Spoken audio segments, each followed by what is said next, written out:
관계대명사가 때때로 생략되는 그런 문장을 여러분들이 참 많이 보셨죠? 참 그 언어 공부를 잘하려고 하면은 바로 이런 게 필요한 것 같습니다. 맨 처음에는 어떤 것이 있다라는 그 존재를 아는 거.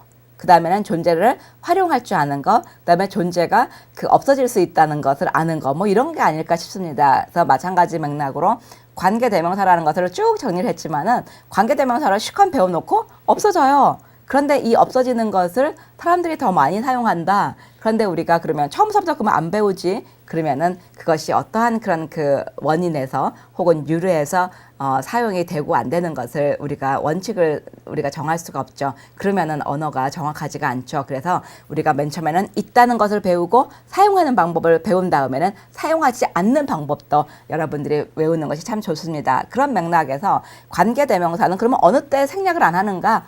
하나로 그냥 제가 정리를 해드리면은 타동사의 목적어일 때는요, 생략을 할 수가 있어요. 그런데 목적이라고 하면은 타동사의 목적하고 전치사의 목적이잖아요. 그 두 가지를 가지고 설명을 드리겠습니다. 첫째로는요, 이제 사람, 사물 다 괜찮은데 목적일 때 우리가 어떻게 생략이 되는가? The boy whom I met in the street. 이런 그 문장이 이렇게 쭉 있다고 하면은 the boy가 이제 I met the boy in the street에서 타동사의 그 목적이죠. 그럴 때는 the boy I met whom이 그냥 싹 사라져 버렸어요. 그래가지고 이렇게 그 목적격, 타동사의 목적격일 때는 가차 없이 드러내면 됩니다. 아무런 여러분들이 더 할 게 없죠. 그래서 여러분들이 이제 할 수가 있는데, 그러면 전치사의 목적일 때 어떻게 될까요? 한번 보죠. I have found you the teacher for whom you are looking 해서 우리가 looking for라는 우리 어떤 수거가 있잖아요. 무엇을 찾다. 그럴 때 우리가 전치사를 앞으로 쫙 빼옵니다. 그러면 for가 되기 때문에 whom이라는 목적격을 써야 되겠죠.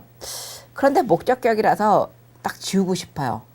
그런데 관계 대명사만 지우지 전치사를 지울 수가 없어요. 그래서 for whom 이렇게 나오는 경우에는 for 다음에 whom을 딱 지울 수가 없습니다. 그런데 난 너무나 지우고 싶어요. 그럴 경우에는요, whom을 지우는 대신에 for를 뒤로 갖고 와요. 그래서 I have found you the teacher you are looking for 해가지고 이 전치사의 위치를 싹 바꿔줍니다. 그래서 여러분들이 전치사하고 관계대명사의 관계를 조금 정리하시는 게 좋은데요. 관계대명사를 처음 설명하는 1편, 2편에서 뭐라고 얘기했냐면은 우리가 사람인 경우에 who를 해가지고 whose, whom 해서 whom이라는 것이 목적격인데 이상하게도 회화에서는 whom보다는 who를 더 많이 쓴다고 그랬죠. 그럼 그럴 때는 우리가 그러면은 이 전치사를 어디다가 놓느냐 하는 거죠. 전치사는 관계대명사 앞으로도 갖고 올 수가 있고요. 뒤로도 갖고 와요. 그런데 일반적인 회화에서는 이 조금 앞으로 갖고 오는 것이 더 자주 사용되는 패턴인 것 같습니다.